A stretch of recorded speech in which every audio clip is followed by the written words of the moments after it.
నిజామాబాద్ జిల్లా బీంగల్ మండలం దేవక్కపేట గ్రామానికి చెందిన ధరావత్ పూల్ సింగ్ పక్షపాతంతో గత కొన్ని రోజులుగా బాధపడుతున్నాడు.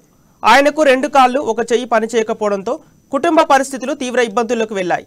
ఈ విషయాన్ని తెలుసుకున్న ఆరెంజ్ ట్రావెల్స్ అధినేత ముత్యాల సునీల్ కుమార్ ఆయనను పరామర్శించారు. 10,000 రూపాయల ఆర్థిక సహాయం కుటుంబ సభ్యులకు అందజేశారు. ఈ సందర్భంగా ప్రభుత్వం ఇలాంటి పేద కుటుంబాలను ఆదుకోవాలని విజ్ఞప్తి చేశారు.